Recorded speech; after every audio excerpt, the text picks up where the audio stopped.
Ah les journalistes, on a beau s'attendre au pire de leur part, on est quand même surpris. Aujourd'hui on va vous raconter comment une presse locale des Côtes-d'Armor a voulu dénigrer le mouvement du 10 septembre. Mais pour vous expliquer ça tout bien, on va vous parler de notre aventure dans le 22, dans les Côtes-d'Armor, de comment on a construit le mouvement jusqu'à ce que le journaliste mette son nez là-dedans. Ok, l'appel du 10 septembre, il a été lancé mi-juillet après les annonces du budget Bayrou et on est des milliers à avoir relayé cet appel de ras-le-bol. Et face à leur violence, on veut tout bloquer, nous les travailleurs, nous qui créons les richesses que l'État, les riches, les corrompus nous veulent pour faire la guerre. Et évidemment, vous nous connaissez, nous on est des journalistes dans un média, bon, on est surtout des militants en réalité, donc quand ça bouge dans notre coin, eh ben on va apporter un coup de patte, un coup de bec, un coup de main. Et donc très rapidement, on passe des groupes Telegram à une réunion à Saint-Brieuc où on se rend compte qu'on est 18 et que on est déter en fait. On se rend compte aussi que nous qui sommes dans cette réunion-là, en fait on est des gens qui pour la plupart avons déjà milité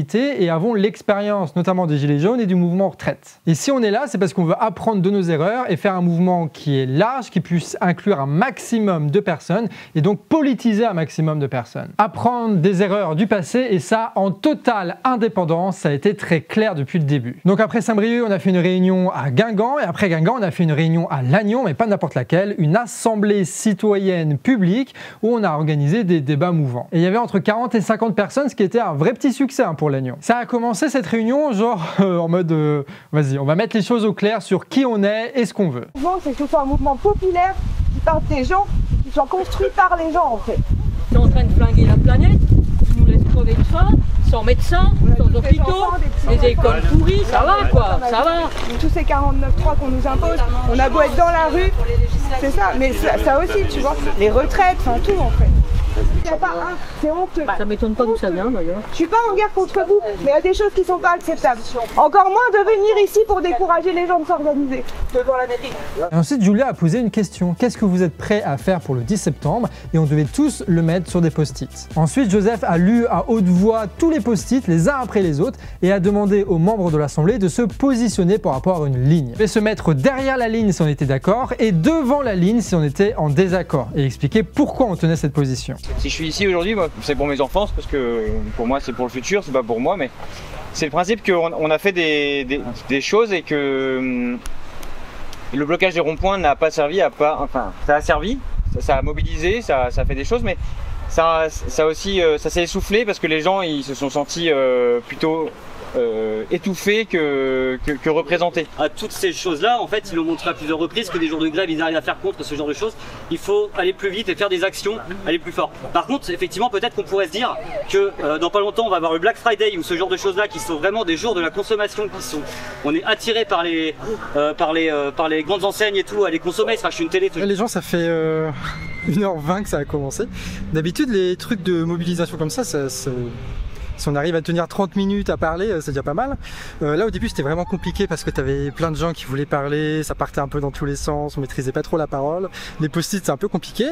En fait on s'est rendu compte que si, il y avait pas mal de gens qui écrivaient et là ça fait bien 1 heure que les gens sont en train de se positionner et de débattre, de savoir qu'est-ce qui est pertinent ou pas de faire pour le 10 septembre.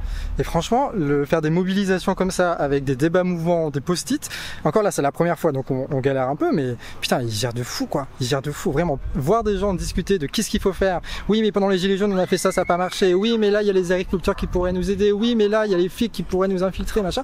C'est incroyable de voir ça quoi, et surtout avec des gens qui sont pas dans les boucles Telegram de base et qui ont donc c'est pour la première fois ce genre de réflexion pour le 10 septembre quoi. D'habitude les prises de parole c'est genre vas-y on parle pendant 10 minutes ou alors l'intersyndicale qui parle pendant 30 minutes et après ça dégage tu vois. Là au moins ça réfléchit, les gens ils s'impliquent, donc on pourrait penser la même chose aussi pour les revendications etc. Franchement c'est stylé hein. Et là il y a bien je dirais une quarantaine de personnes qui sont là, c'est bien hein.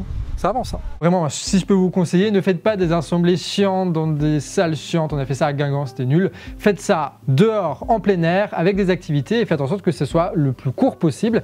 Et vous allez voir, quand les gens ils bougent, quand ils se mettent en mouvement, quand ils parlent, c'est bien plus intéressant. Et entre les assemblées, eh ben, on fait des tractages, donc ça vous savez faire. On fait des impressions, on vous a déjà expliqué sur les vidéos d'Actu Réfractaire, mais aussi on fait du collage. Et vu qu'on a fait ça hier, j'ai tout ça dans la tête, petit reportage. Indignons-nous les gars. Hein. Donc sur les bagnoles, les pare-brises, dans les boîtes aux lettres, si vraiment vous êtes un peu timide, ça peut le faire aussi. L'important c'est que les gens ils sachent que le mercredi 20 août à 19h, il y en a deux. Ça c'est une Porsche? Pas du tout, c'est une Peugeot.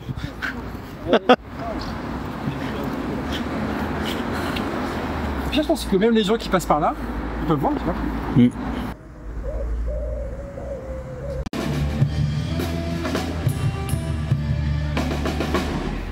Bon alors petit tuto collage des gens, une fois que tu as chopé un affichage libre, non, il faut faire de la colle avant. Comment on fait de la colle? Farine, sucre et eau. Après j'ai plus la recette en tête. On mélange, on cuit, ça passe quoi. De toute façon on vous met en lien en description. Une béchamel. Voilà, comme une béchamel. Bon après on étale avant, hein, partout là à peu près où on veut coller. On place la petite affiche. Et on repasse un coup de colle là-dessus. Et voilà, le travail est fait. Donc faut connaître un petit peu la ville, savoir où sont les panneaux d'affichage, ça va très vite. Hein. Sachant que des fois tu as des panneaux de publicité aussi sur lesquels tu peux coller, des petits trucs à la con, genre bon bah ça personne vous en voudra si vous collez des trucs de merde là-dessus quoi. Mais il y a aussi des coins comme ça là que vous pouvez aller choper, oui. Là il y a déjà des affiches qui sont là, bon autant y aller quoi. C'est quoi, c'est un compteur électrique, c'est ça? Non, c'est un... Oui. Des transfos? Ouais. Quand c'est plus compliqué comme ça, faut mettre plus de colle, c'est ça? Ouais. Ouais, parce que là vous voyez c'est très... C'est pas adhérent quoi, c'est pas tout plat, tout bien. Donc là on est juste à côté de... Ça c'est un lycée ça. Ça c'est des plus grands lycées de Guingamp. Tu vas tout remettre. Bah voilà, c'est pas très compliqué finalement. Non, nickel. C'est sympa. Ça se fait bien. Oui, il fait bon en plus. À la là. fraîche. Bah bien sûr. Bon pour ceux qui veulent, il y a les dinosaures ce week-end là. S'il y a des gens qui sont chauds pour venir voir des dinosaures à Guingamp, moi je suis preneur. Que vous voyez là, devant le Leclerc de Guingamp. Qui est un des plus grands supermarchés de Guingamp. Donc il y a des chances qu'il y a des gens qui passent par là. Il n'y a pas moyen de gratter un truc à Leclerc. Un sur chaque caddie. Tranquille. On le met dans le caddie de chaque cahier. Ouais. Après expérimentation, la meilleure technique consiste à mettre là, hop, et à envoyer comme ça. Et là, ça disparaît. Incroyable. Et on les enchaîne. Là, on est dans un quartier résidentiel, là, c'est le quartier de... Je dirais pas genre Macron 2017, là. Comme ça. Bref, le quartier de Sainte-Croix, quartier résidentiel, du coup, bah voilà, c'est bien, on essaie de diversifier un petit peu. Vraiment, mais au début, on savait pas trop quoi faire, et là, dès qu'on s'arrête, tout le monde a son rôle. Donc, ceux qui mettent les tracts, ceux qui posent la colle, ceux qui posent les affiches, ceux qui filment et qui commentent sans rien faire.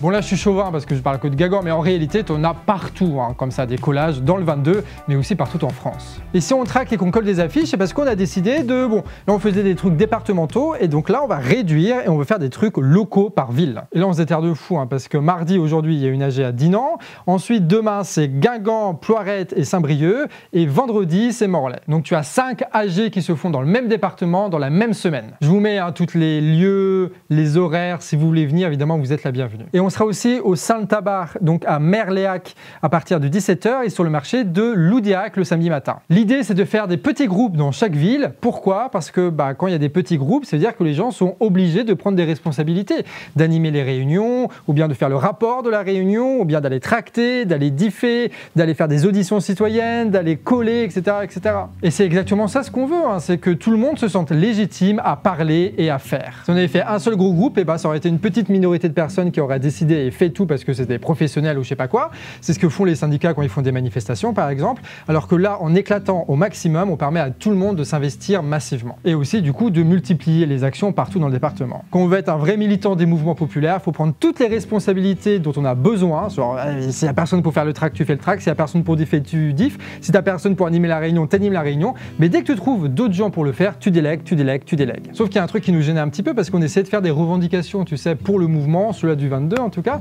Et on se retrouvait par exemple à 20 dans la salle de Guingamp et essayer de discuter de ça. Sauf qu'en fait, on n'est pas vraiment légitime. On ne sait pas ce qu'on a tous dans la tête collectivement, là, toute la société. Et vu qu'on veut éviter de faire nos gauchistes qui décident de quoi faire, de quoi revendiquer, et on a commencé à faire des auditions citoyennes. C'est-à-dire d'aller demander à nous-mêmes, aux gens, quoi, sur les marchés, dans les quartiers. Tu sais, c'est les fameuses 3 questions. Hein. Comment ça va? Qu'est-ce qu'il faudra faire pour changer les choses? Et qu'est-ce que tu serais prêt, toi, à faire pour le 10 septembre? On fait des petits groupes de binômes, on note tout ça sur un Google formulaire, et puis après, on analyse les données données pour savoir qu'est-ce que les gens pensent, quoi. Et à partir de ça, on va pouvoir faire des revendications, proposer des actions, et là on est sûr que ça va correspondre à ce que les gens ils ont dans la tête. Là encore une fois, les auditions citoyennes, c'est la base, la structure sur laquelle repose tout un mouvement populaire. Parce que si tu sais pas ce qu'on pense collectivement, tu peux pas représenter et revendiquer ce que le peuple pense. Et après les auditions, on invite évidemment les gens à nous rejoindre dans les assemblées générales pour qu'ils participent directement au mouvement. Et si tu sais pas comment faire des auditions citoyennes, quasi tous les jours sur le Telegram des auditions citoyennes, on organise des formations. Avec Michel Philippot et compagnie, là, ils sont en train de rassembler une équipe pour faire ça quotidiennement, bientôt.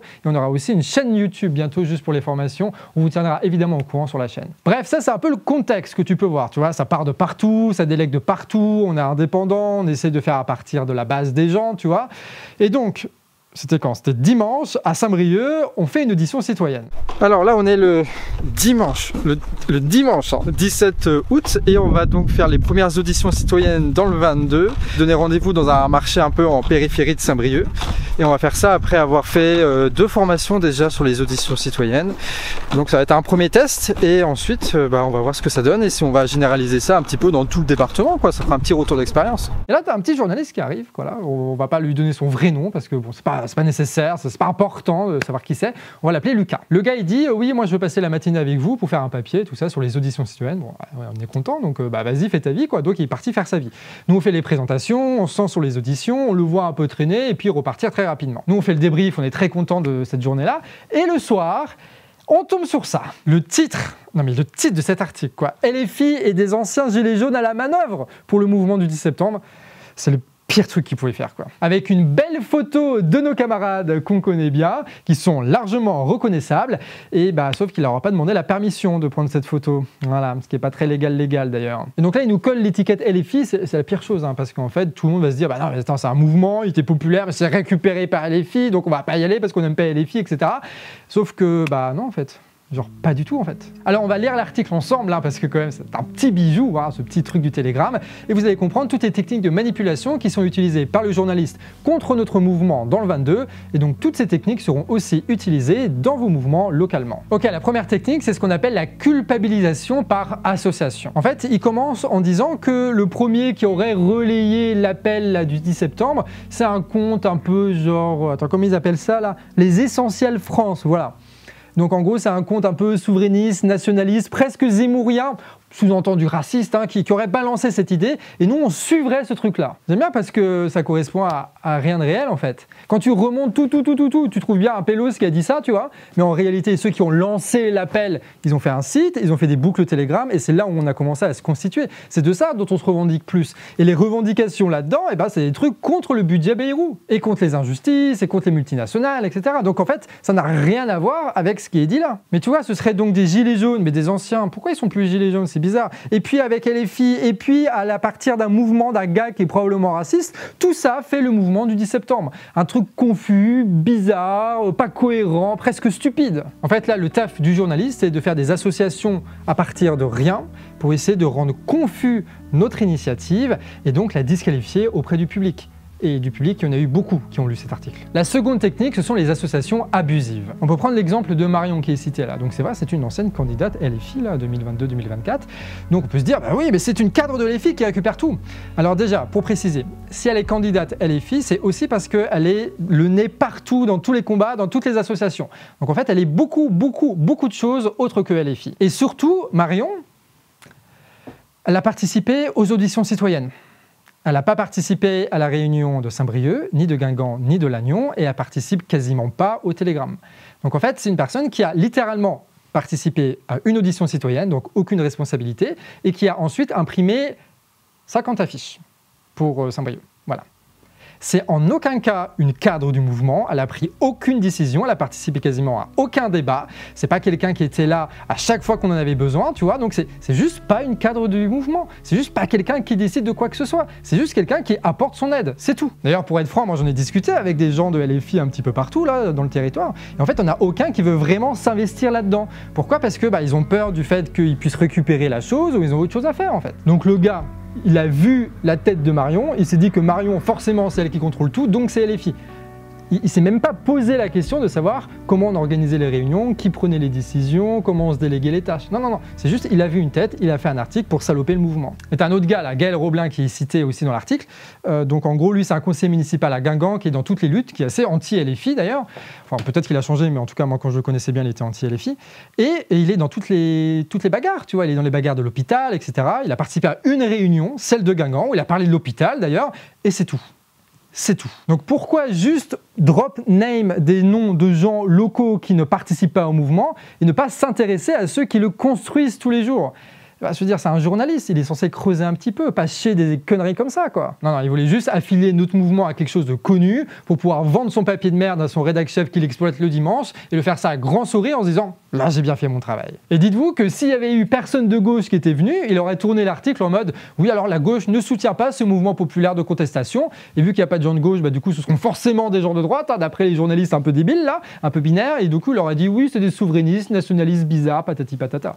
En fait, quoi qu'on fasse, on est critiqué par ces gens-là. Bon, troisième truc assez simple, c'est la généralisation abusive. Donc en gros, on a fait des auditions citoyennes et on a interrogé une trentaine de personnes. Les résultats sont disponibles sur notre Google Form, là. Donc on aurait pu lui envoyer aux journalistes pour qu'il regarde à peu près tout ce qui s'est dit dans le marché, pour qu'il puisse faire une petite analyse. Voilà, il met ça sur ChatGPT, l'air de rien, il fait une petite synthèse, il balance ça sur Telegram et il a quelque chose d'à peu près, voilà, représentatif de ce qu'on a fait ce jour-là. Sauf que non. Ouais, parce qu'en fait, il a discuté là, vraiment en plus, bref, il savait très bien à qui il avait affaire.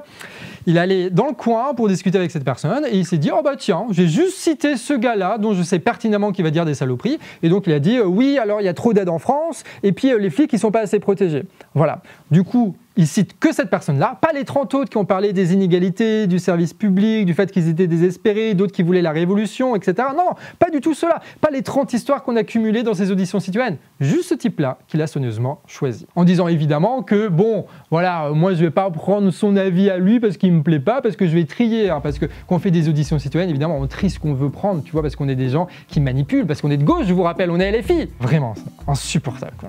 Et la quatrième stratégie, c'est ce qu'on appelle les guillemets et le cherry picking. Parce que oui, le gars, il me connaissait pas. Il connaissait pas Canard quand je lui en parlais. Je lui expliquais, bon, Canard, c'est ça, c'est ça.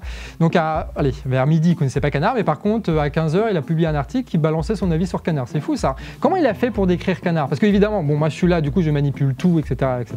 C'est pas posé la question de savoir c'est quoi notre rôle qu'on veut prendre dans le truc local, comment est-ce qu'on délègue les tâches, comment, etc. Non, non, non. C'est juste, voilà, c'est Canard et LFI qui contrôlent le mouvement dans le 22. Bref. Et du coup, pour décrédibiliser Canard, il a cité 2 titres de vidéos, entre guillemets, espacées de 3 ans les vidéos, hein.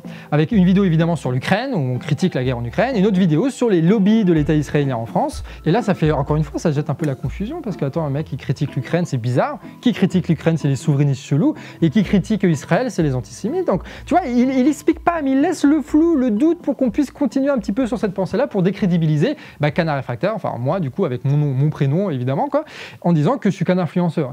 C'est juste de l'influence, tout ça. Je fais limite que des vidéos sur TikTok, il n'y a pas toute une équipe derrière, on fait pas de travail du journalisme, rien du tout. Et c'est ça le cherry picking, c'est de prendre des petits éléments hors contexte, de les mettre dans une phrase, de rendre ça confus pour, encore une fois, décrédibiliser un mouvement. Et c'est là qu'on voit qu'en fait, même si tu peux avoir des journalistes qui sont mieux que les autres, tu vois, même dans le Telegram, t'en as certains, on a des meilleurs contacts avec eux, bref, on va pas généraliser à tout le monde, tu vois, mais au moyen terme et au long terme, ces médias qui sont détenus par les milliardaires ou par l'État, et des fois les deux avec les subventions, vont, quoi qu'il arrive, essayer de dézinguer ces mouvements sociaux que nous incarnons. Bref, en vrai, on le sait, dès qu'on commence à être un peu incontrôlable, parce que c'est le cas, c'est juste des gens qui se mobilisent indépendamment des partis et des syndicats, tu vois.